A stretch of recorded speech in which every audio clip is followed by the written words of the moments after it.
Right, good evening, ladies and gentlemen. Welcome to the Development Control Committee meeting. I'll just go through a few words before we begin. For the benefit of members of the public watching or participating in this meeting, I would like to explain who everyone is. My name is Councillor Tony Durrant and I am the chair of this committee. To my right are the councillors who will be making the decisions on the applications on this evening's agenda.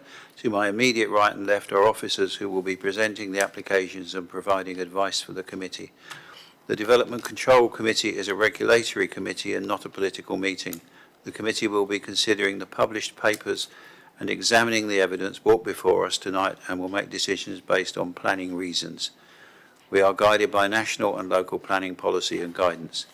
At an appropriate time, I will invite speakers to contribute to the meeting in the order set out on the update paper. May I ask all speakers, including visiting members, to speak clearly and to keep to the points made on the application to material reasons only. No further dialogue between members of the committee and speakers will be permitted once questioning is finished. All speakers will be reminded of their permitted speaking time and will be advised when they have 1 minute remaining.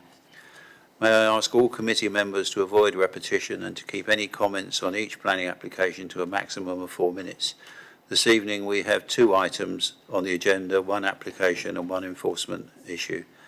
I understand that planning can be emotive and ask that everyone remains polite and professional throughout this meeting. Thank you.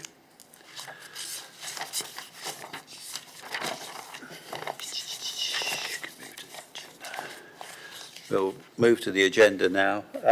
We have apologies for absence. We have Councillor Grassi, and she is substituted by Councillor Phillimore, and Councillor McCormick, and there is no substitution. Declarations of interest. I assume there's none. Thank you.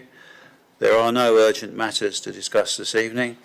Minutes of the meeting held on July the 8th. I will move from the chair that these represent an accurate record. Can I have a seconder, Vice Chair? Yeah. I have a seconder, all those okay? Yep, everybody looks okay with that. Thank you.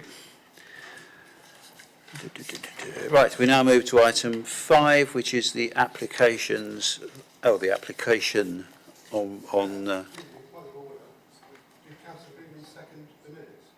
yes. That's a point. That is a good point. I got Councillor Court put his hand up then, so that's a fair point, Councillor Hussey. Thank you. Thank you very much. That was my fault for prompting Councillor Freeman. So thank you. Right, okay.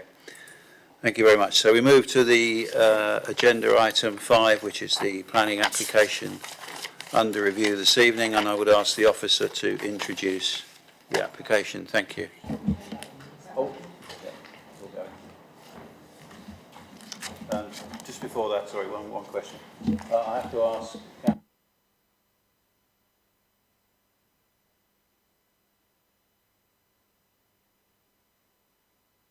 No, I don't, Chair. I would like to declare something, though.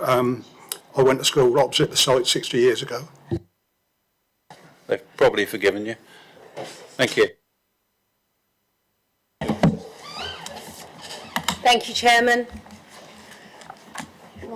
The application site relates to land east of Court Drove in Overton. Just next slide, please. This application is made under a planning permission in principle, a PIP, for a minimum of 2 and a maximum of 4 residential dwellings. To support and focusing the discussion, and as there are members of the public present, it's worth highlighting the scope of a PIP.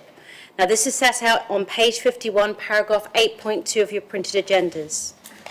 The matters for consideration as part of a PIP are solely limited to the location, land use, and amount of development, as set out in the slide. Other matters to be considered would be at the technical details, consent stage, or the TDC as we refer to it as. Next slide, please, Jenny. In terms of the location, this is a copy of the location plan submitted by the applicant team as part of their application. Next slide, Jenny. This plan is based on the Council's GIS system and identifies the site in blue, Those familiar with the site, and of course members who visited it last week, will note that the vehicle traffic at this section of Court Drive is primarily for the secondary school and associated community uses. If you can go back please, Jenny, remain on that, thank you. So, immediately opposite the site, as well as a few residential properties just to the north of that plan. There is also a footpath to the northern boundary of the site there in grey, just above the blue area. Next slide, please, thank you. So moving on to land use and the amount of development, the applicant has shown 3 likely layouts for 2 to 4 dwellings. This one is for the 2. Next slide, please, Jenny. And for 3. And next slide, please. And for 4. Further details would be required at the TDC stage. If we go to the next photo. Turning to site visit photos, if I may. Members who are on the site would have noted that the access proposed along Overton Court Drive here is opposite Overton Primary School, just as the double yellows end. This is looking down, this is Overton Primary School. If you go to the next one for me. This is to the northern corner of the site with a footpath here on the edge. Next one, please. And across from the site is the primary school access. One more.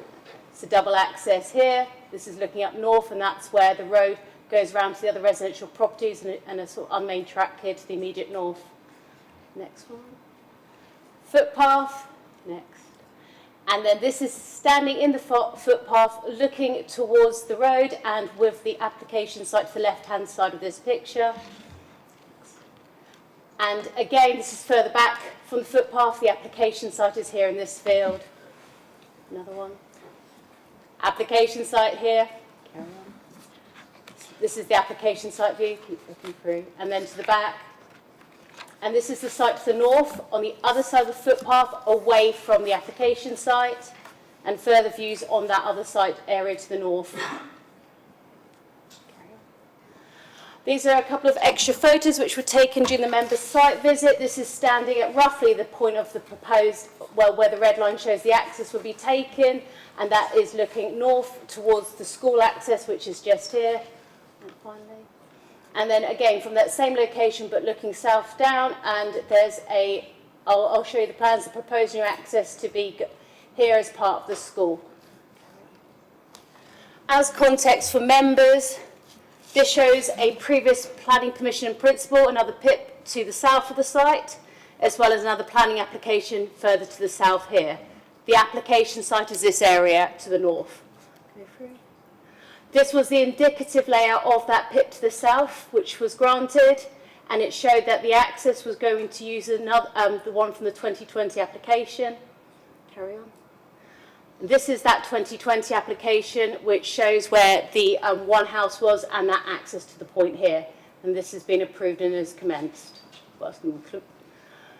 For members' reference, and as set out in your planning history, in 2023 we granted planning permission for extension at Overton School.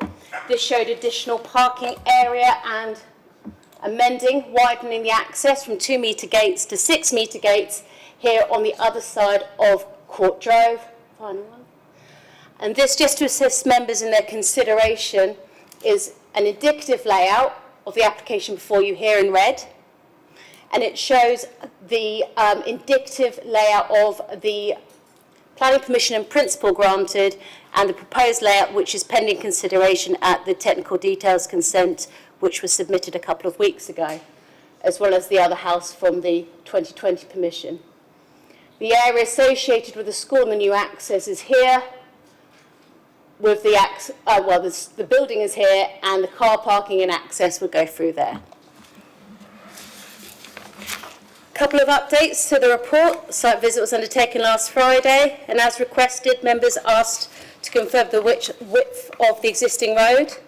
As set out in the update paper, the carriageway at the closest point, taken here, is 4.1 metres. As existing, this would fall below the recommended widths for a carriageway of a new road. A further typo was noted at paragraph 8.18. And also, as set out in the update paper, the applicant team wished to clarify who the applicant was and ownership details. These are not considered to materially affect the report in front of you. and this planning permission in principle is recommended for approval. Thank you, Chairman. Thank you. We will now move to speakers for the evening. There are a number of speakers, but we will start with the Parish and Town Council, Councillor Jane Dooley. If you'd like to come forward to the seats in front of the barrier. Yeah. And you press the right-hand button, red light will come on. You will have 4 minutes, and I will give you a call when there's 1 minute to go. Thank you.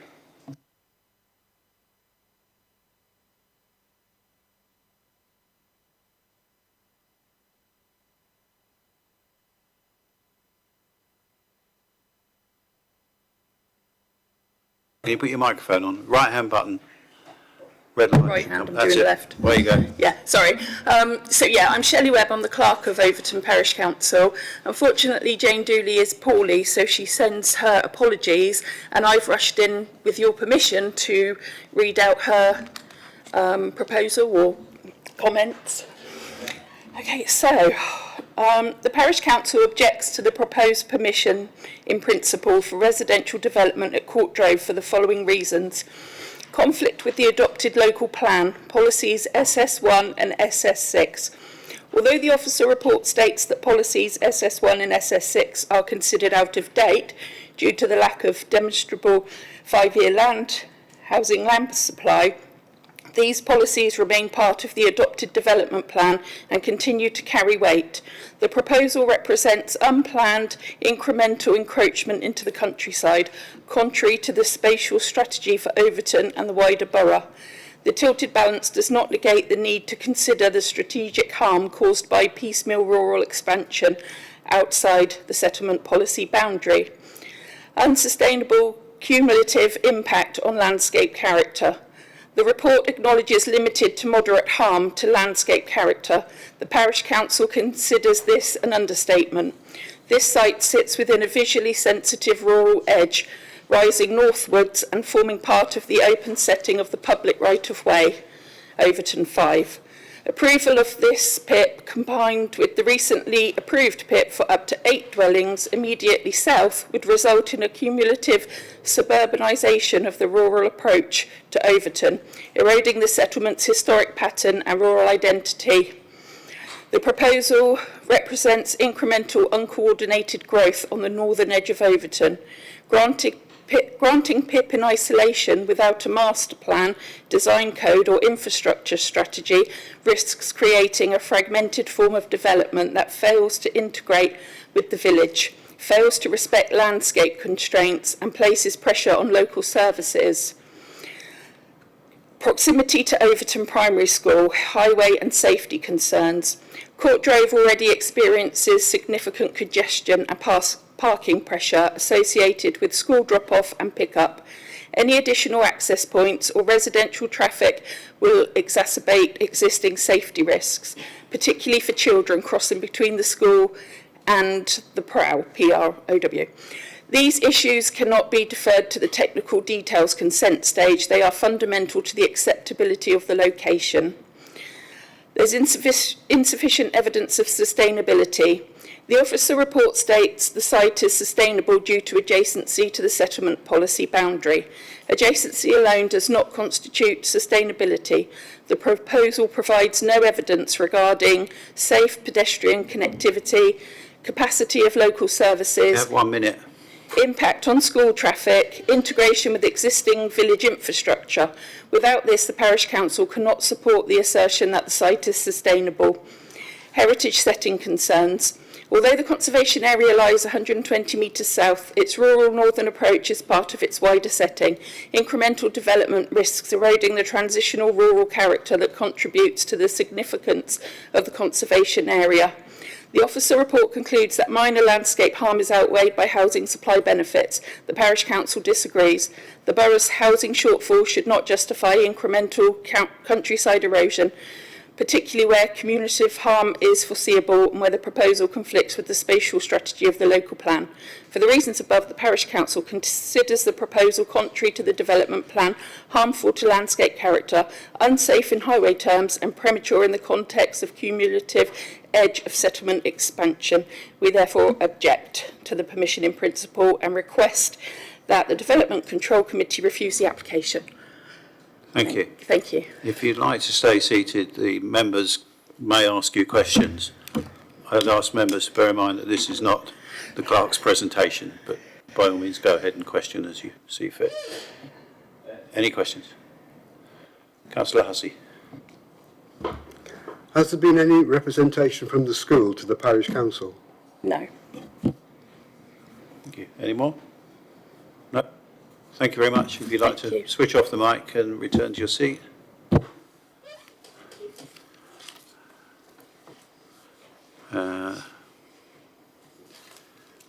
We have no other speakers in objection. We have in support Lisa Jackson. If you'd like to come forward, take the seats.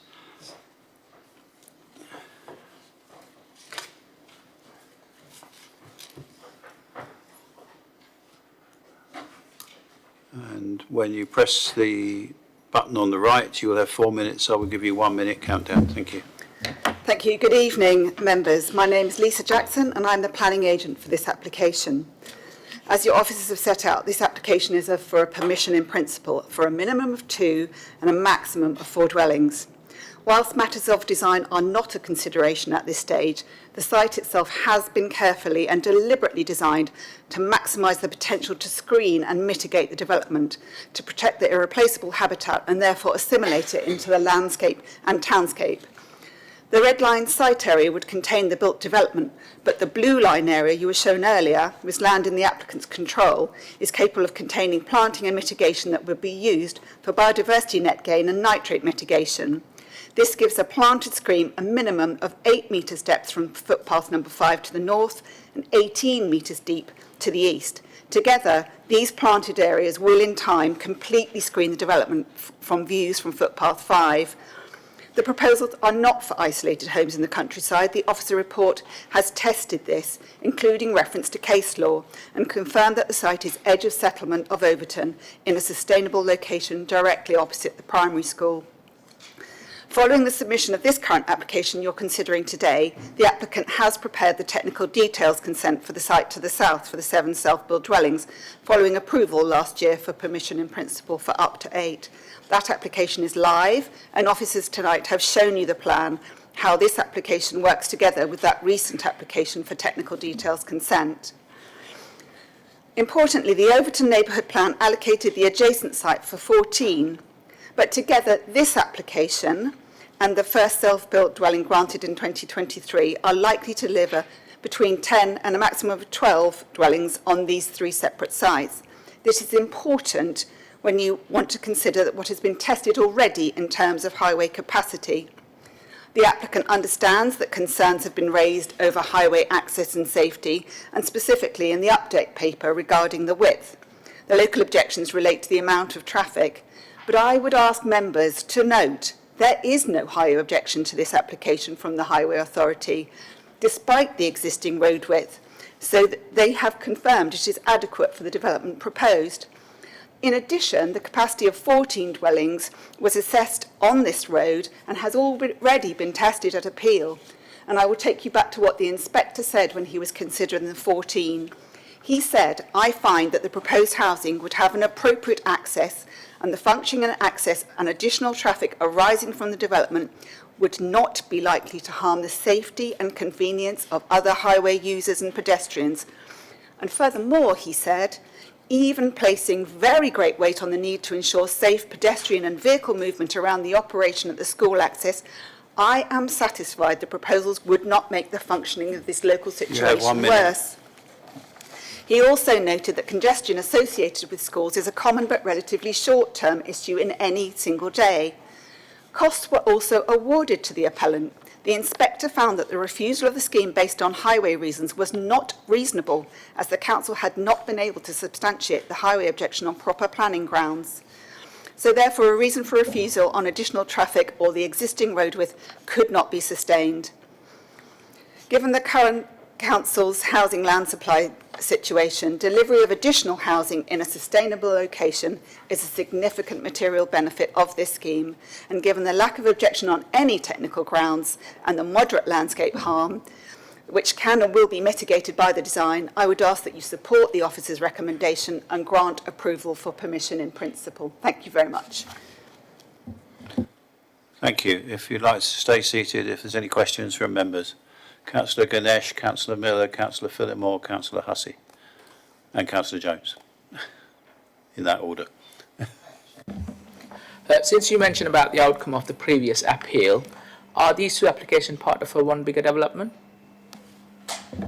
No, they're not. And as the officer pointed out in the update sheet, they're in two separate ownerships. One is owned by a company and one is by the private individual. The application you are looking at tonight is by a private individual, and there is a third-party parcel of land between the two ownerships. So there are two separate, quite separate proposals. Thank you. Councillor Miller. Thank you. Yeah, I was a bit puzzled. I'm not aware of the details of this appeal of 14 houses. Where was the access going to be for those 14 houses?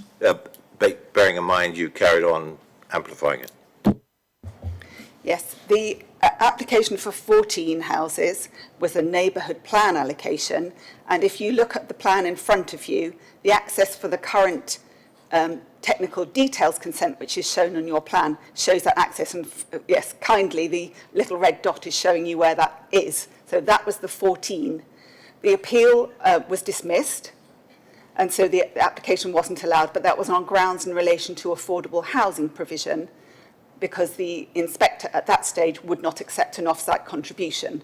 It was a technical reason, but what he did say was 14 dwellings were suitable on that site, and you heard me explain in detail the situation with the 14 dwellings and the access from that point in relation to the amount of traffic on Court Road Drove. I was the agent for that, so I'm very familiar with it. Thank you. Councillor Phillimore. Just for clarity, this site doesn't sit in the Overton neighbourhood plan. Yes, I know it is not an allocated site in the... It's only a question. Sorry, I thought you were asking me a question. Thank you. Councillor Hussey. Can you outline for me the dialogue between the applicant and the school, please? There has been no direct dialogue between the applicant and the school. The reason for that is this is a permission in principle where it's not necessary to talk technical details at this stage. If the permission in principle is granted, the applicant would then talk to the school about the arrangements for the development in detail, because then we would know whether it would be 2 houses or 4 houses. Thank you very much. Thank you. Councillor Jones. Yes, I wondered what time was it, or what date was this appeal? Because the nursery section of the school is a very recent development. In fact, it's not on this aerial view we're seeing there. And so the access was well below the school access as it was 2 years ago. I think it's 2 years ago. If you bear with me, I will find the appeal date. Actually, it may be on the council's agenda item. I hope it is, under the planning history. It's on page 44, gentlemen, ladies. Bottom of page 44.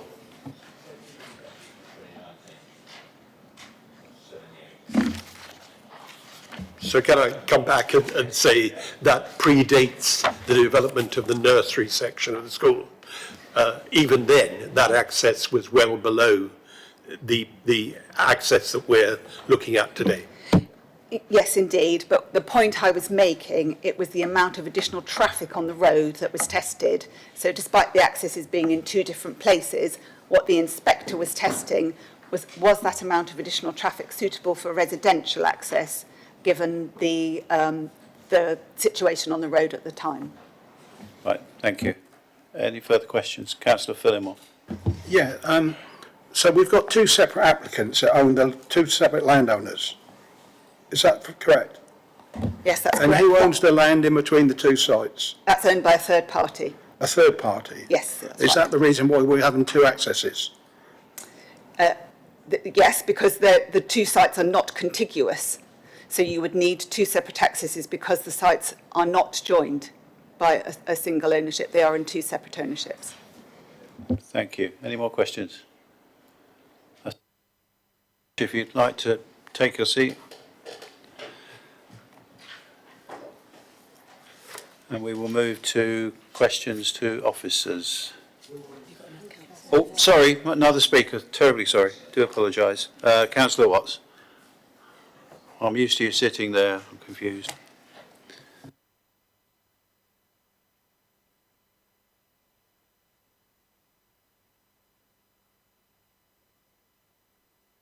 Minutes from when you press the right-hand button, and I will give you a shout at 1 minute to go.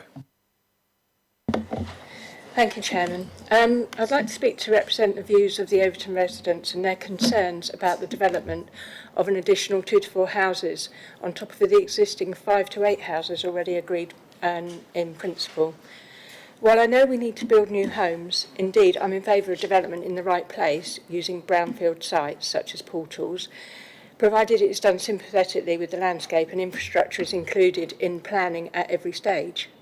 However, I am against overdevelopment of an area of the village where there is no recognition that the infrastructure needs improvement to accommodate development, in this case the highway.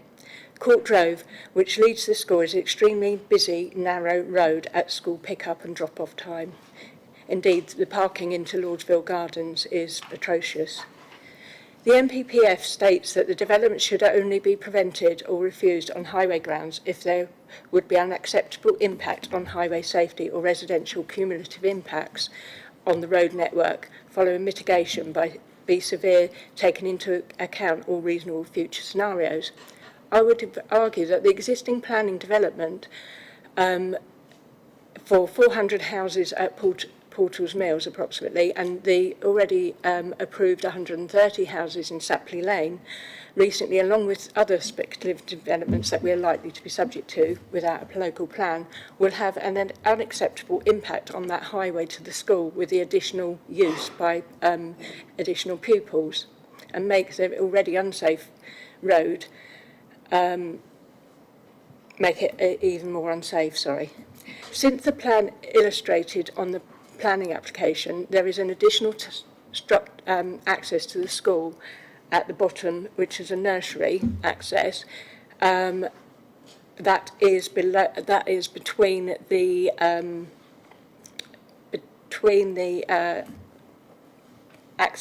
new access of the first one is between the school, the bottom school access and Lordsville Gardens. Having a further access up by the top of the school would put undue pressure also on the road.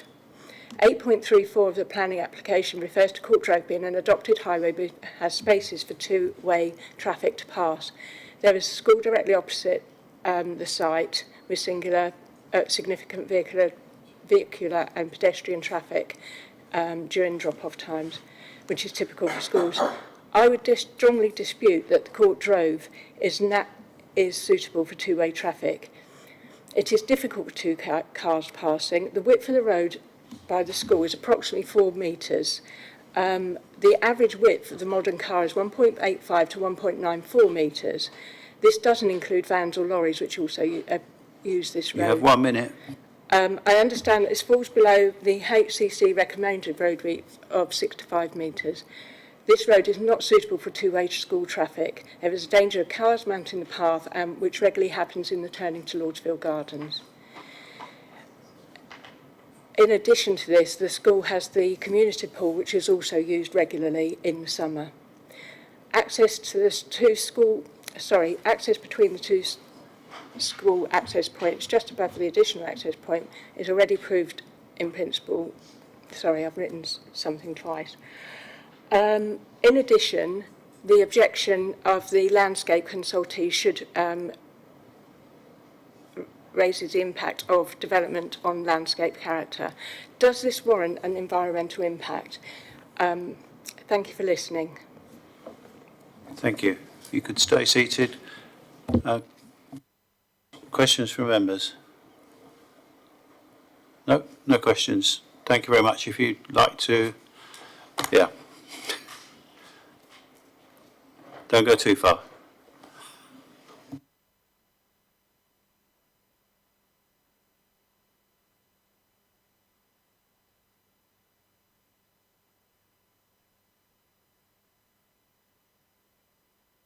Just for a point of clarification, if I may. As it's a PIP, can we, when we talk about the location, can we look at that location in the context of the surrounding activities, so the school and the nursery and the swimming pool and everything else? Or are we confined strictly to the boundaries within the application? If you wouldn't mind going back to the first location plan, Jenny, just to assist in forming my answer. Given the red line for the application and the likely position of any access, you are able to consider the location and that potential impact. Yes, Councillor. Thank you. Yes, we can. Yes, we can. We can consider it in the context of all the other buildings and access around it. Cumulative access. Cumulative. Yeah.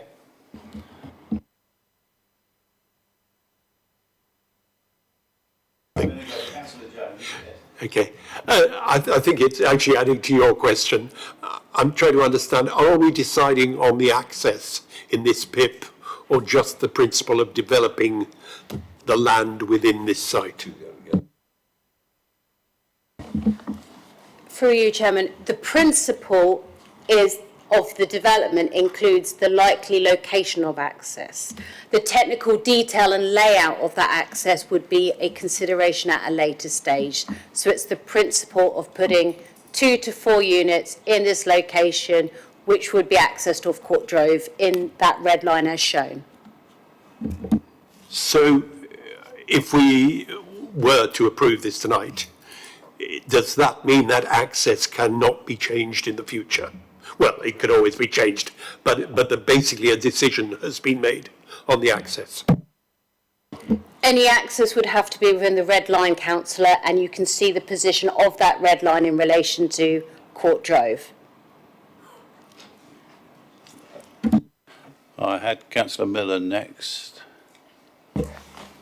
I think we're all coming from the same position here. You mentioned, the Chair, the planning officer in her presentation said several things for your consideration. I'm going to take her up on that because it does include the wider area around the place. I've got two. Well, one question is, what's the road classification of Court Lane? Because we understand it's going to be the standing advice coming from Hampshire Highways. Well, fortunately, thank you, Kat, you sent that out, and I read it. And the road classification is important when we consider this standing advice. And I'd be very interested to know, I can't find out what the road classification is.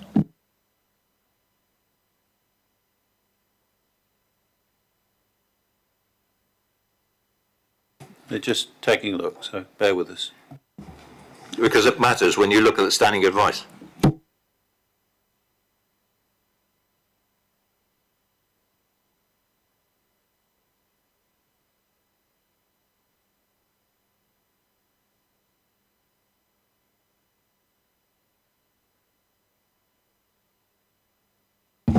So just to confirm, we're just looking at the Hampshire website, so for Hampshire Highways, and it is designated as an unclassified adopted metalled road up to the point just beyond the school, and then after that it is an unclassified adopted unmetalled road. So it's an unclassified adopted road. Thank you. And just to add to that, through you, Chair, that means it's what's called a D-class road, which is the lowest classification of a road. An A-class road is those busy main A roads, and then you've got the sliding scale. D is the lowest type. Thank you. I had, Councillor Ganesh, did you put your hand up? Right, Councillor Phillimore, Councillor Hussey. Yeah, we have a strong landscape objection on page 49, which tells us the objection to the impact of development on the landscape character and visual amenity due to the scale and the massing in the open countryside. That's been well watered down in the summary as moderate and minor. Would that landscape assessment or effect be any different at a TDC stage? And following up from Councillor Watts's question, does this warrant an environmental impact assessment? I'll take them backwards if I make it a bit easier. An EIA, an environmental impact assessment, for development of over 150 dwellings, at which stage you screen it to whether or not it have likely significant impacts. Anything under 150 you do not, so the answer is no. It is well below that threshold for a screening. Put me in me, please. In terms of the landscape character, that assessment is the planning officer's judgment having due regard for our consultees, and we've considered it to be moderate to minor. Now, that is having regard for the fact of a likely layout. Jenny, if you wouldn't mind moving to the third layout option, which is the maximum for 4 schemes, for 4 units. It's more than reasonable for us to consider in that layout that would be a significant level of hard standing, built form up to 2 stories. That may change if they were to, by way of example, propose 3-storey building or a 4-storey building, of course, councillor, but that at this stage is made based on the location and the number and the amount of development proposed. We cannot consider height, scale and all those technical details at this stage. Okay. Councillor Hussey, do you? 2 basic questions. When the planning application is put on the website, at the same time, nearby residents get a notification from the council. What was sent to the school for this application?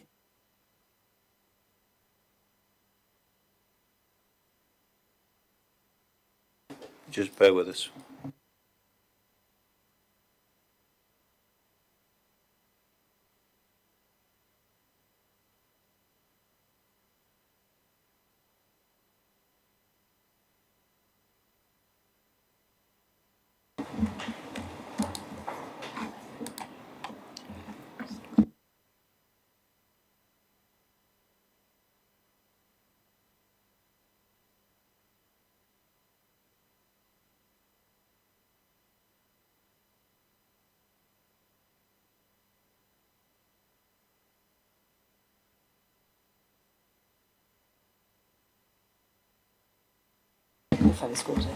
We can confirm that a neighbour notification letter was sent to the school. The next one is, in the failed application, the access point is the same as the access point on the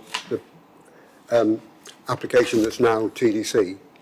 I want to know the distance of that to the school entrance, please. Again, bear with us. I apologise to officers. I should have asked this on Friday. I'm sorry. You're forgiven.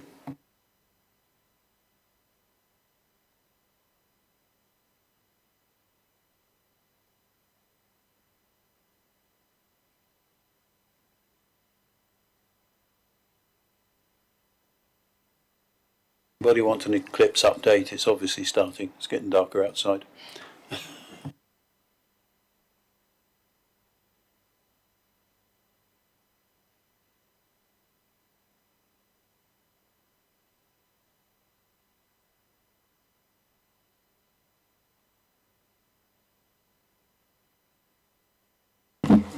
Apologies, if I may answer the first question, then go to the next one. From the red dots to the school, It's approximately 105 to 108 metres. 108 metres.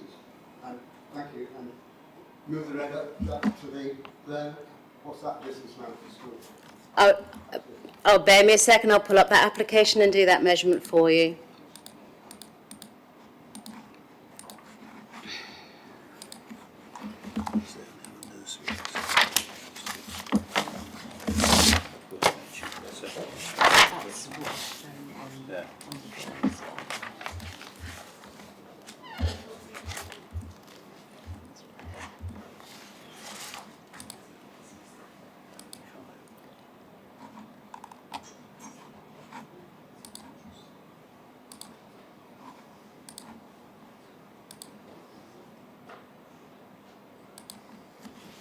I measure it at just over 20 metres.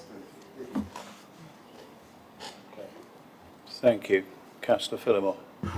I don't think that map includes the latest nursery where it's got its own access and car park. No, it doesn't. If we move up one slide, please, Jenny, one back. That is there. And if you can see this area here, it provides useful context. Move down for me, please, Jenny. That is there, so that access would be located there. And the nursery, the parking area wraps around here, if you recall my presentation, and the new nursery would be there. Does that assist, Councillor? Okay, Councillor Phillimore? Yeah. Okay. Any more questions to officers? Thank you. Debate. Councillor Phillimore. 831 on page 56. I do know the area. I've lived there all my life. This is becoming the most overdeveloped short piece of road in the village of Overton. But the MPPF states that development should only be prevented or refused on highway grounds if there would be unacceptable impact on highway safety or residual cumulative impacts on the road network following mitigation would be severe, taking into account all reasonable future scenarios. What I want to suggest is the reasonable future scenarios are the additional houses that have already been given permission in Overton, an extra 130, with 400 in a plan for the Overton Mill site, which will only exacerbate the traffic travelling to that school because you haven't got the infrastructure for the school. So in that case, I'd like to raise that point as a very valid point, that whatever you said about transport, the future scenarios are quite different. And the recent school nursery had to provide a transport plan anyway. Thank you. Gentlemen. Councillor Jones. Since we're on that page, for just a clarification, I think 827 actually gives the direction of the station in the wrong direction. It could affect the amount of people crossing the road at this point.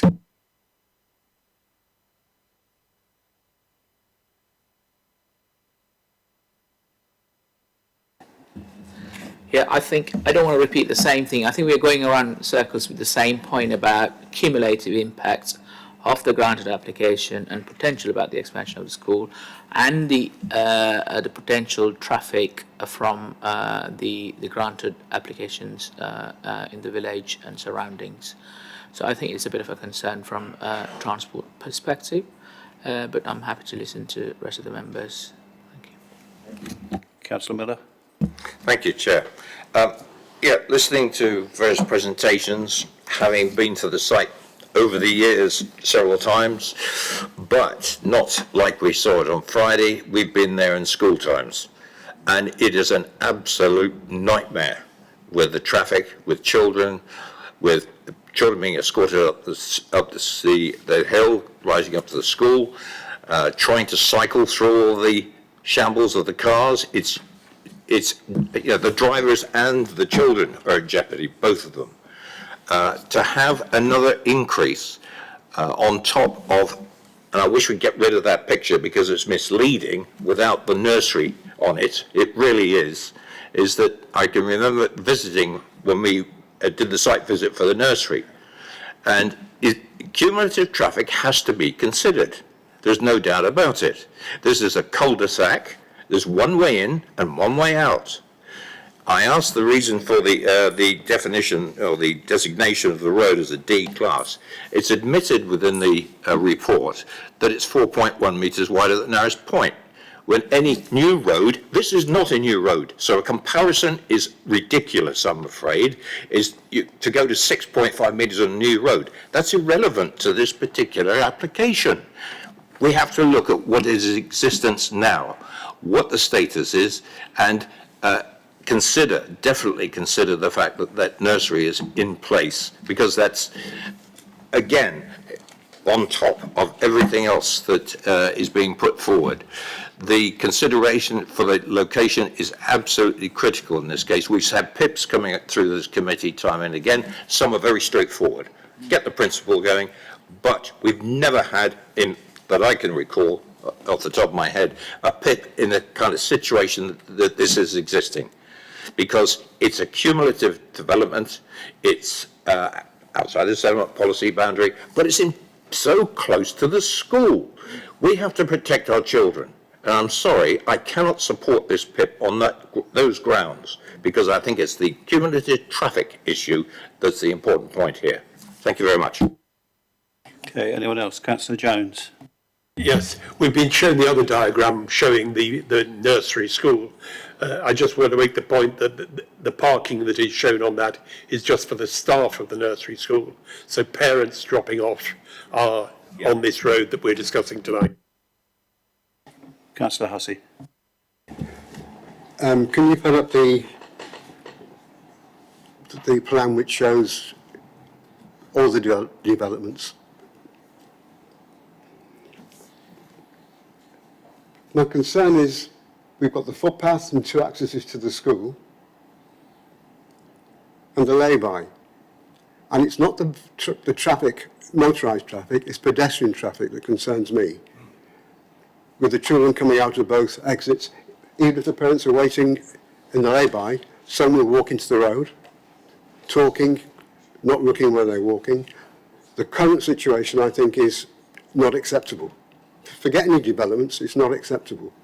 If we now move to the site visit and the view of the minibus, please.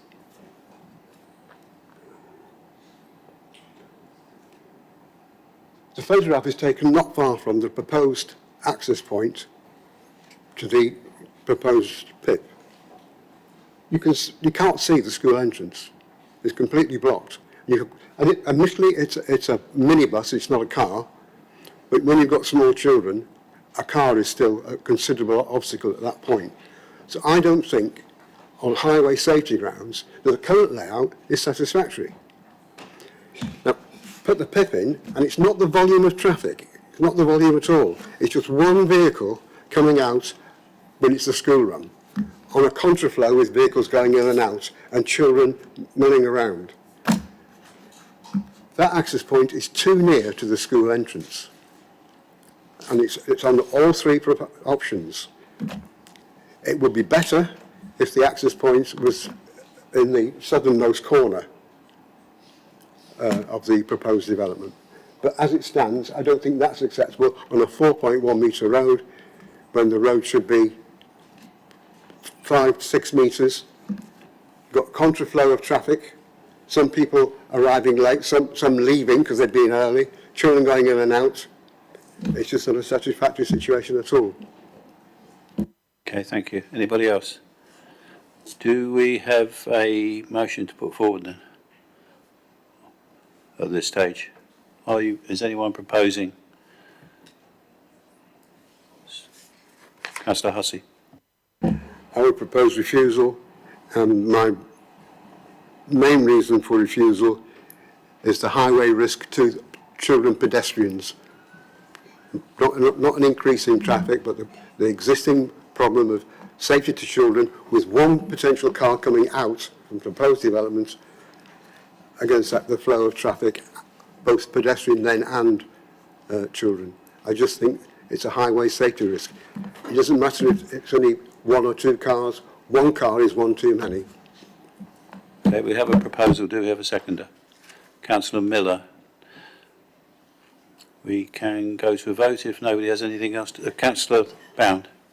Could I ask, before we go to the vote, Chair, Hampshire County Council have been consulted on this proposal, and I know from past experience that their thoughts on these matters carry weight. How much weight can we... I understand everything that Ron has just said, but how much weight do we then give to Hampshire County Council, who have assessed the proposal? From this, and it does say that standing advice applies, however no objections subject to access details secured at the TDC stage. So they're not denying, they're not taking away the opportunity to refuse, if you like, object at a point in time when we have more detail. So we will move to a vote. All those in favour of the motion, put forward.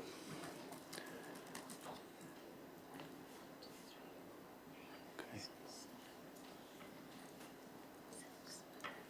All those against? And there's no abstentions I can see. Oh, one abstention, sorry. Okay.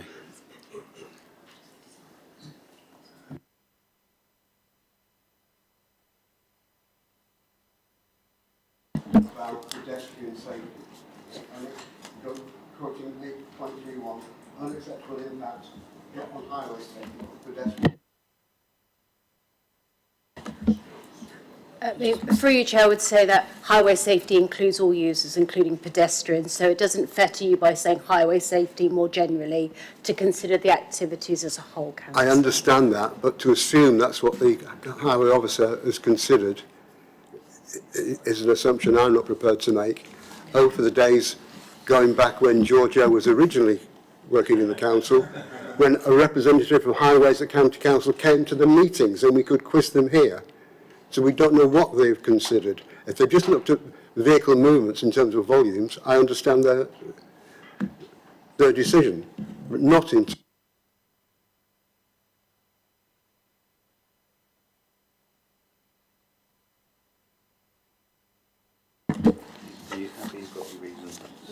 Chairman, through you, Chairman, and based on the conversation, something along the lines of, if I may, the proposed development by reason of its location would create an additional access in close proximity to a primary school along a narrow section of carriageway. It is considered that this location, land use and amount of development would result in highway safety issues to all users. The proposed development is therefore contrary to policy CN9 of the Basingstoke and Dean Local Plan and the National Planning Policy Framework 2024. You've made me smile, thank you.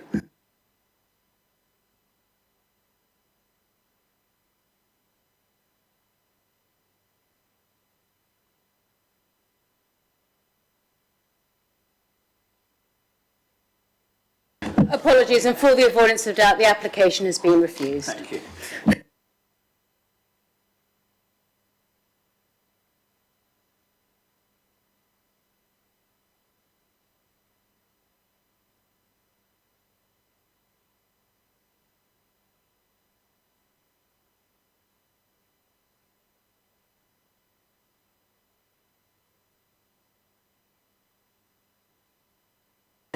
Yeah.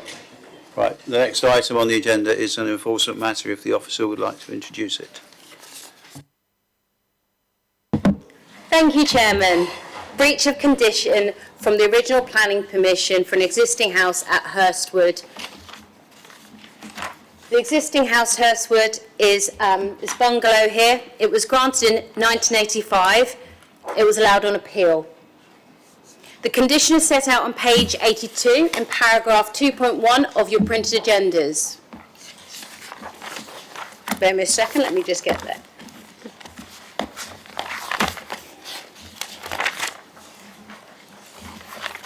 The condition reads, the existing screen hedge along the east and west boundaries of the site shall be retained at a height of not less than 2.5 metres. As shown in, part of this hedge, as shown here, has been removed and has been replaced by a fence. This is standing within the footpath, looking down the highway, looking down the footpath. And these photos just show these other hedgerows and fences within the locality. This picture is from within the site and shows a section of hedge from within the site and its proximity to the houses on the other side of the footpath. This is the property before it undertook its extension. It's from last year. You can see that they were laying out the works which have been implemented since. Here on down.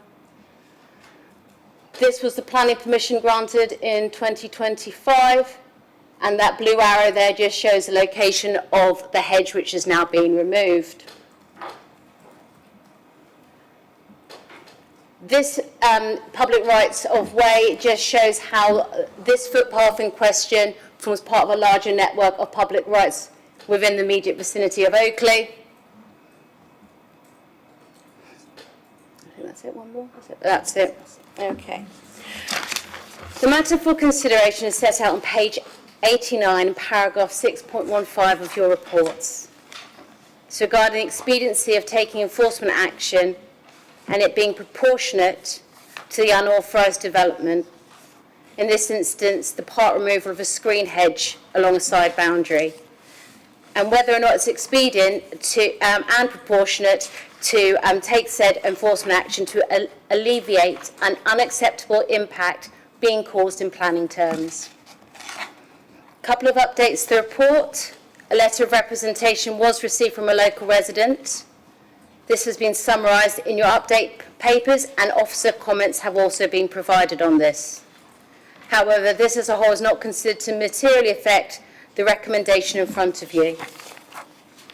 The recommendation remains as per page 79, that it's not expedient to take enforcement action, the file be closed, and no further action being taken on this specific breach being considered.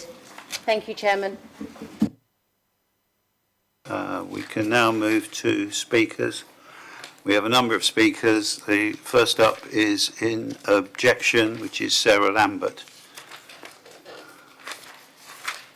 If you would like to take the seat. I think you know the rules, but I will restate them. You have 4 minutes when you press the right-hand button, and I will give you a call with 1 minute to go. Thank you.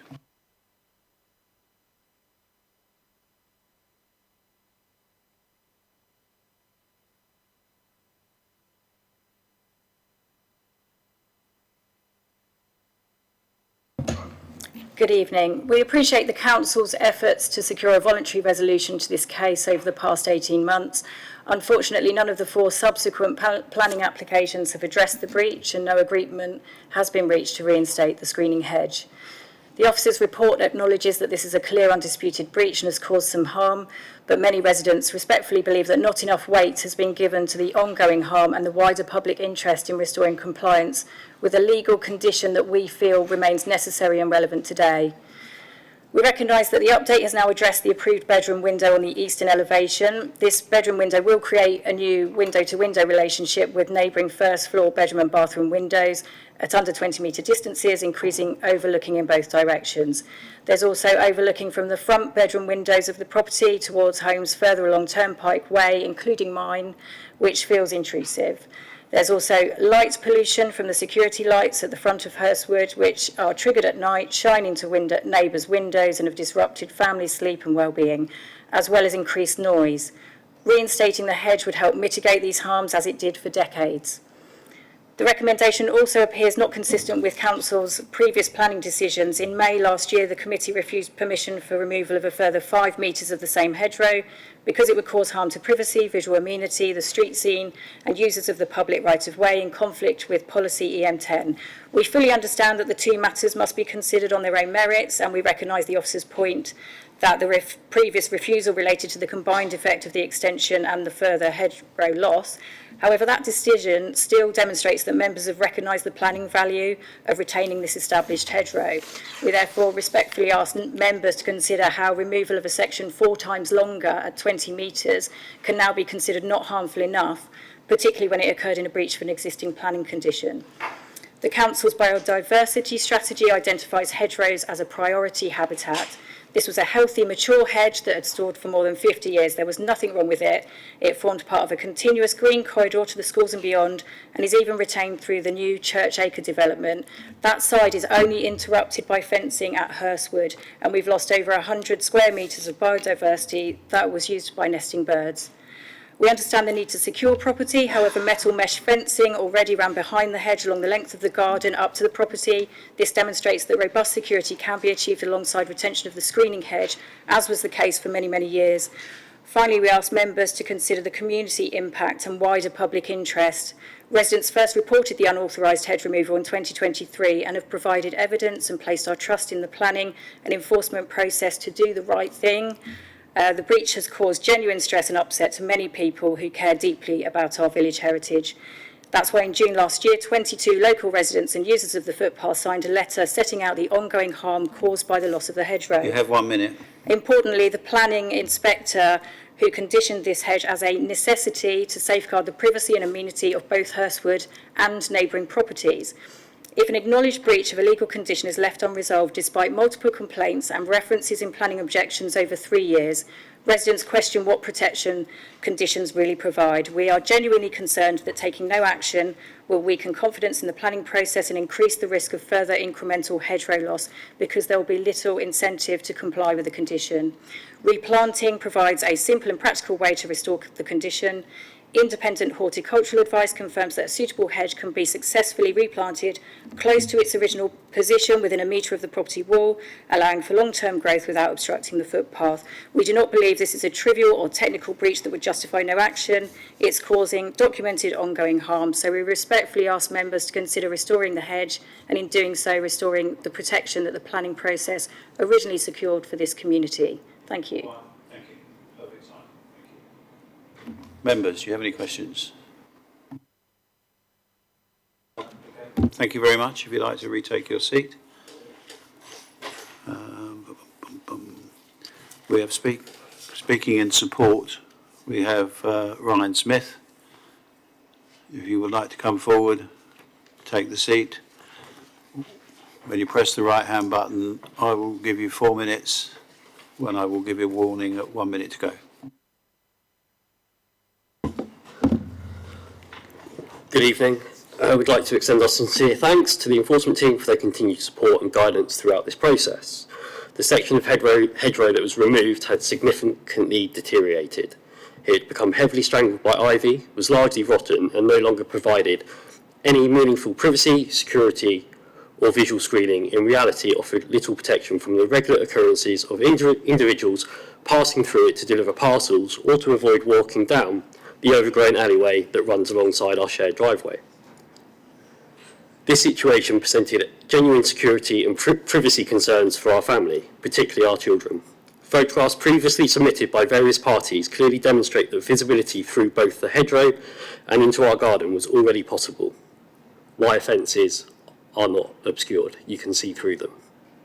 This created a risk to our family's privacy and in particular increased the possibility of unsolicited photographs being taken of our children or individuals having unrestricted views into our private outdoor space. It is also important to note that parts of the remaining hedgerow continue to suffer from the same issues. We have therefore had to undertake infill works in places to improve both security and screening. For clarity, some of these actions were carried out by occupiers of 2A or 2B rather than any of the complainants. My actions were taken solely to protect the safety, privacy and amenity of my family, and not for the reasons suggested by some of the objectors. This also still ensures that there is adequate screening for the entirety of the site and as per the original requirement, although a fence, not a hedge. Furthermore, there remains a substantial amount of boundary hedgerow in place along the property line as per the supporting enforcement documentations, also stating that there is no impact to biodiversity, safety. In fact, it's easier to traverse than other sections of the alleyway because it's wider, and or little harm to the scene. For reference, it's been like this for a period of time and we continue to get wildlife in our garden, squirrels, deers and birds, which I would have thought the construction behind our plot would have hindered more than the topic in question. With the potential overlooking only being felt by Hurstwood from the new window as mentioned, not the occupants of Turnpike. I can't look up into a window, they can look down. There's no impact on privacy or harm, again, as per the previous planning application that was approved. The section that was removed represented only a small proportion of the hedge in totality and was specifically limited to that area that had died or significantly deteriorated. The current boundary treatment is also broadly consistent with the character and appearance of similar boundaries found throughout the Oakley area and along the remainder of the alleyway, again, as per enforcement findings. In summary, the works undertaken were motivated by legitimate concerns regarding safety, security and privacy.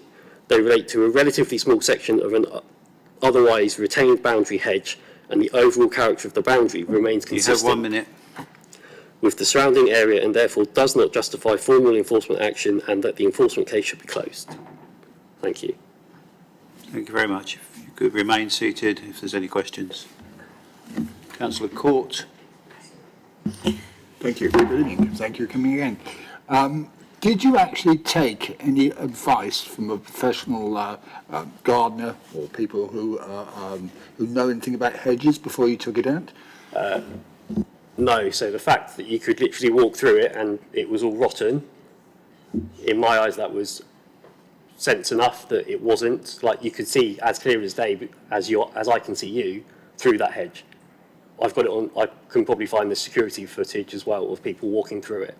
But no professional advice was taken, but common sense was applied to the situation. Thank you. Any more questions? Okay. Thank you very much. If you'd like to retake your seat. Thank you. We have two more speakers, visiting councillors, Councillor Connor, Councillor Rowley. Do you both wish to speak? Okay, so at the moment you've got 4 minutes. Well, I'll give you a 1 minute warning. Thank you, Chair. I called this matter to committee this evening because this isn't just an alleged breach. It's a confirmed breach with an officer recommendation of no further action. I consider that there are expedient, proportionate forms of enforcement action that could be taken in the public interest. I request that the committee please ask officers about a breach of condition notice designed for the purpose of securing compliance with an appropriate timescale.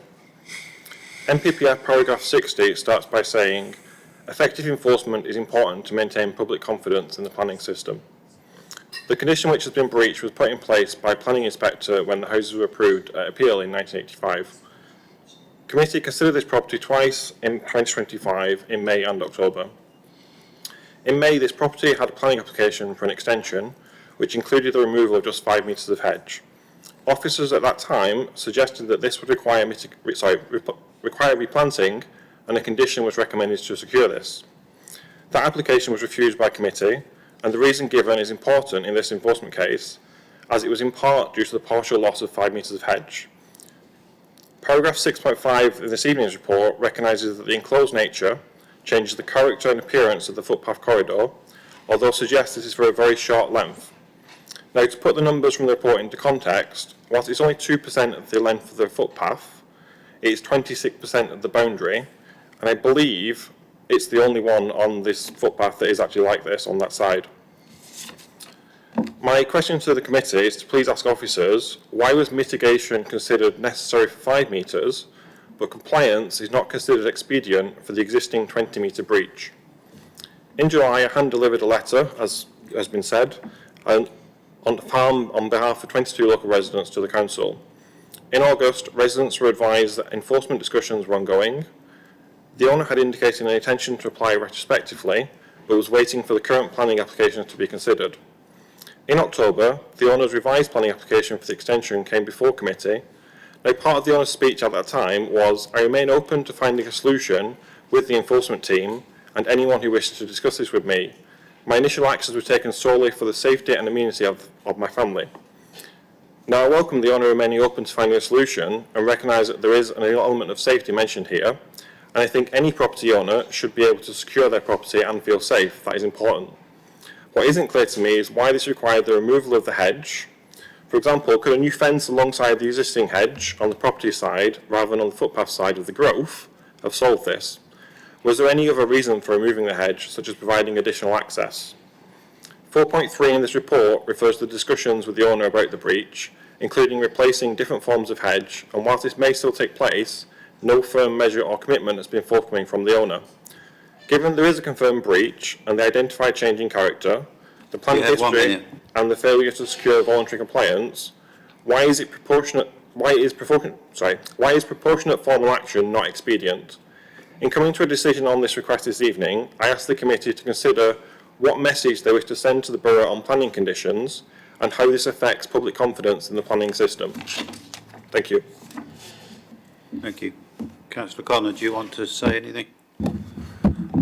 Thank you, Chair. Just all of the above. My main concern with this is, in a pressy, is that what if we have the power to empower, if you will, for these breaches, why we didn't take the action because it's a clear breach. And there are other solutions that have been mentioned that could have been put in place instead of a fence. Thank you. Okay, thank you. Questions, members? No questions. Thank you very much. If you'd like to retake your seats. We can move to questions to officers. Councillor Court, was that a wave? Councillor Miller? I have two questions, Chair. On page 83 of the report, 2.4, the last sentence, the hedge was not afforded protection other than being secured by a planning condition. What is that but protection? I didn't quite understand. For its retention at a height of 2.5 metres.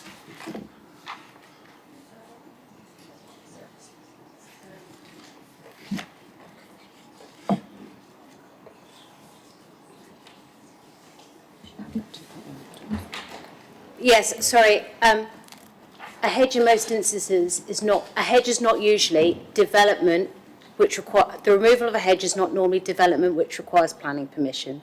It's also not a countryside hedge which is afforded different types of protection. The only consideration is that this one particular condition protects the hedge. In other instances, this wouldn't be in a different place where there wasn't such a condition. People can remove their own hedges on side boundaries without the need for any further discussion. Okay. Thank you. And I forgot what my second question was. Oh, yes. Is there actually room between, if the fence was moved towards the house, is there room for it if a hedge was replanted?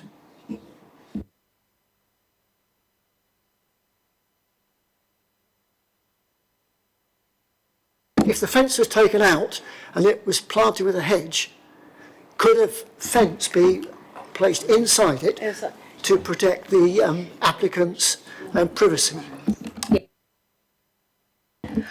It wouldn't be replanting, it would be a new hedge, and it would depend on I'm not a gardener, but I suspect that it was the purpose of the condition was about screen planting in the interest of amenity. So how that then is facilitated through screen planting will depend on the nature and type and species of that screen planting.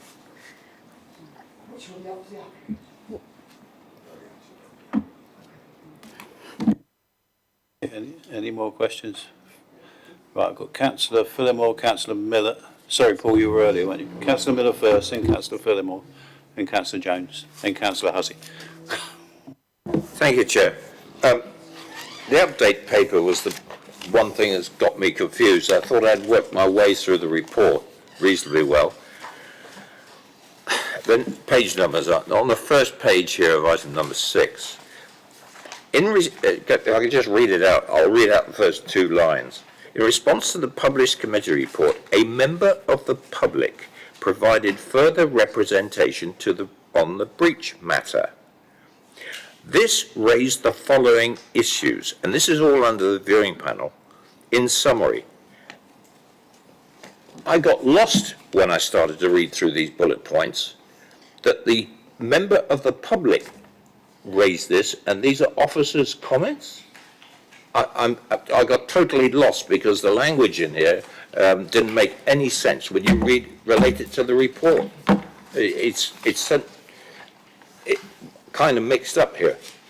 Okay, I note what your comments are there. Obviously, The report was published, it was in the public domain, and a member of the public submitted a further, just a representation to the council, and those bullet points at the bottom of the page are just a summary of the issues that were raised within that letter that the council received. It's just a summary, and then if you turn over to the following page, there are officer comments in response to that public letter that we received. So we wanted to make sure that that public letter was before members because it was received after the report had been written.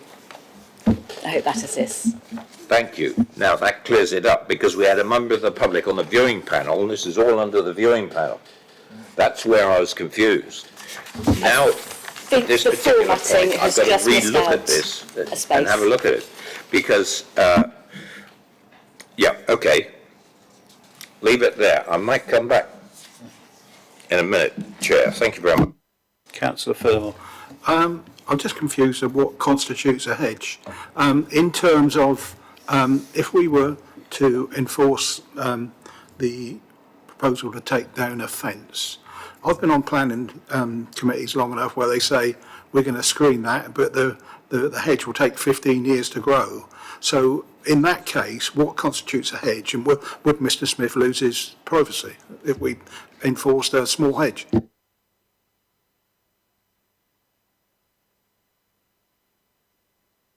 I mean, essentially, if the fence was removed, then obviously there would be a privacy issue, a security issue there, because there wouldn't be a boundary. And obviously hedges or planting, new planting, would take time to grow, depending on the species and also the height at the point of planting as well. As of the definition of a hedge, I don't have a definition as such. It's just the height scenario. I think also members need to be mindful of what the potential reason would be for issuing enforcement action. If we turn back to what the inspector attached it for, it was about privacy. So are we looking at screen planting to facilitate in privacy, in which case that could offer various different types of planting? It could be a vine, it could be a bamboo. I'm not a gardener, I'm just naming words here, but I'm trying to give you an example of the reason that it was added. And if we are going to expediency, that will flow from your reason for why you think it's both proportionate and necessary in terms of planning to reinstate the hedge, or screen planting, whichever we wish to call it.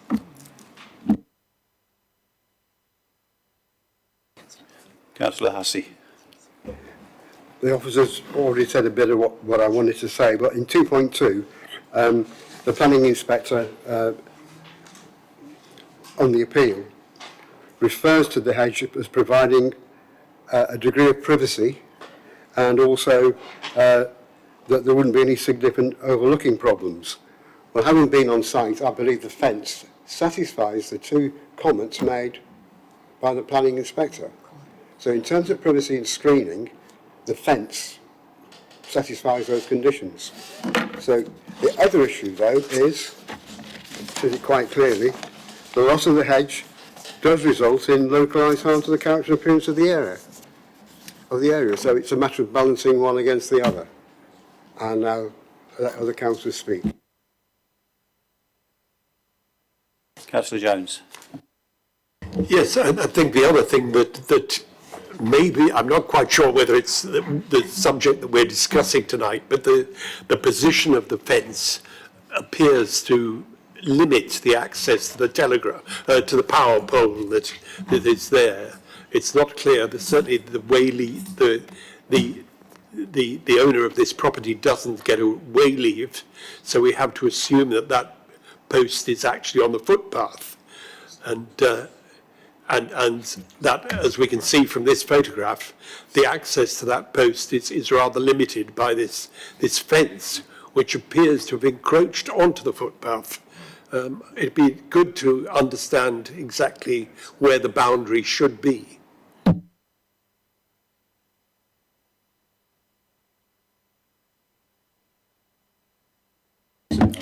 In terms of the boundary, it is understood that there has been some differences of opinion about precisely where that boundary is between different local residents or owners. That's set out within your report, and that's not something that we are considering this evening. Sorry, I was just going to say it would be relevant to where the new fence would be, new hedge would be planted, but that's a different, well, a matter that we need to consider later. Okay, Councillor Court, then Councillor Ganesh. Okay, Chair, my question's already been answered. Thank you. Councillor Ganesh. Sorry, the questions officer said. Did you mention earlier that this particular hedge is not protected by any sort of a planning regulation or any because it's not a countryside vegetation, and the only issue that we consider is that condition that was attached in the past. Okay, and the condition was to have a hedge for the privacy and screening of that existing property. Okay, thank you. That is correct. Again, we would just draw your attention to paragraph 2.2 of your agenda, which sets out the agenda, the inspector's comments, which just follows on from the condition itself, which was offering the retention of, or requiring the retention of the hedgerow. Okay. It has no other form of protection. Okay, thank you. And that protection was for the property under consideration, not the wider area. Thank you.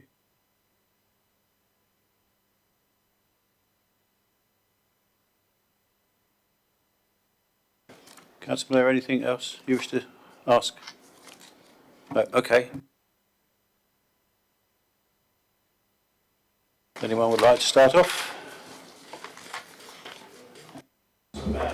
Yeah, briefly, I think it's very unfortunate that the hedge was taken out in the first place, but it's gone.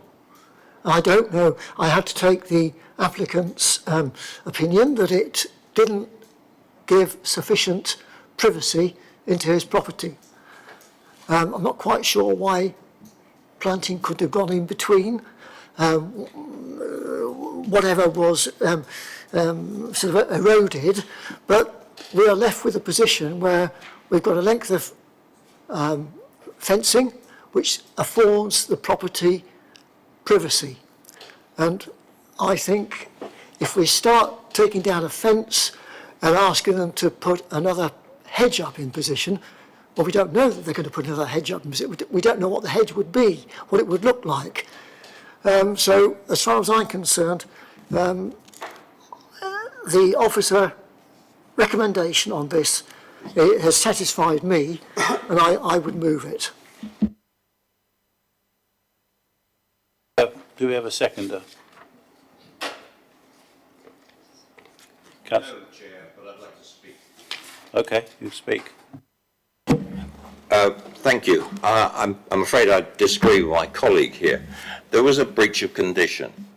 The other part of this retention of the hedge was to do with the amenity in the general area as well, not just this particular property. And that's been mentioned several times. If you have a condition, you get a planning application and certain conditions apply, you are meant to discharge them. If you break that condition, then enforcement can get involved. And in this particular case, we have an enforcement action against a condition that was breached. Now, I'm afraid I cannot go along with this. There were other solutions. Whatever the applicant did. But to come up with other potential solutions that might have been is irrelevant in this particular case as far as I'm concerned. This was a breach of condition. The the councillors that came up to give a presentation made a very valid point. We're meant to stick to these conditions. The officers make these conditions, inspectors make conditions, and they do it for a reason. Now, sometimes we don't like it, but when a condition is breached, it should be acted upon by enforcement. It is unfortunate that on occasions enforcement aren't probably as active or as quick as we would probably like as elected members. It's happened in my particular ward, and I'm quite sure other ward members have had the same kind of experience. But in this particular case, it does affect the amenity of the area of the footpath itself, and I'm sorry, why am I apologising? I'm not. I'm sticking to the principle that you have a breach of a condition, it should be executed. I'm afraid I do not go along with the recommendation that's put into this report. Councillor Ganesh. I'm happy to support the motion proposed. I acknowledge the fact there was an enforcement case and that concluded that it does not expedient to take enough enforcement action, considering the privacy and safety and security of the residents of the existing property. So I'm happy to support the motion.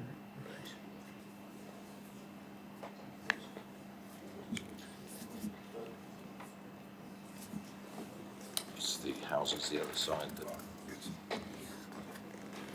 Councillor Hussey, did I see your finger up again, if you pardon the expression? You want to speak again? Yeah.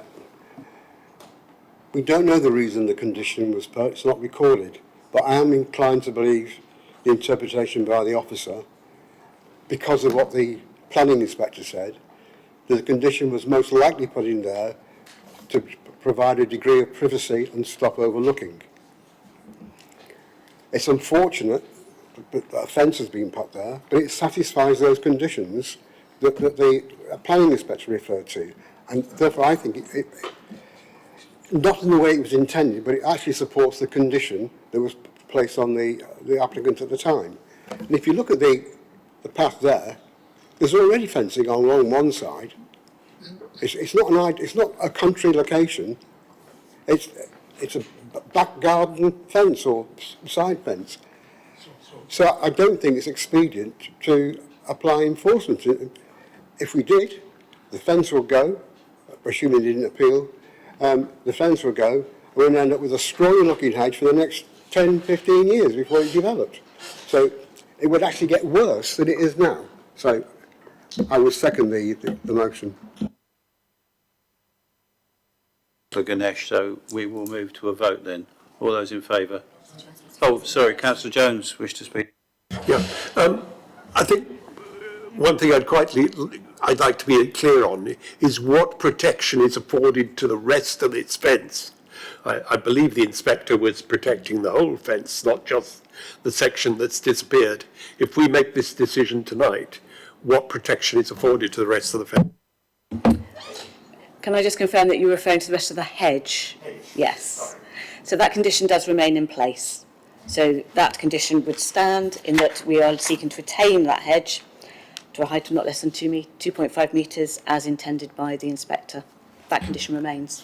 And given the justification seemed to be suggested tonight that the state of the hedge was in a poor condition and therefore it was reasonable to take it out, we have no power to enforce that this hedge should be actually maintained better than it appears to be at the moment and should be reinforced if there's a problem with it.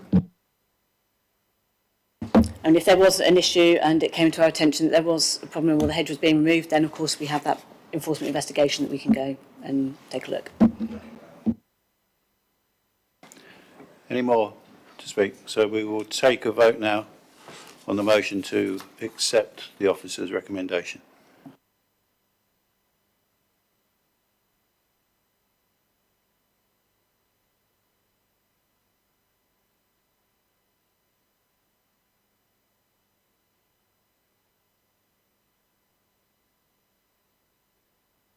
We do that one again, just, yeah, 4. Yeah. All those against? 4. Any? 2 abstentions. It falls to me. Falls to me to give the casting vote, and I am obliged to give the same vote as I gave personally. So I am approving the officer's recommendation. So I can confirm to members that the motion has been approved, that it is not expedient to take enforcement action, with the file to be closed and no further action to be taken. Thank you. Thank you. That concludes this evening's meeting. Thank you very much for your time.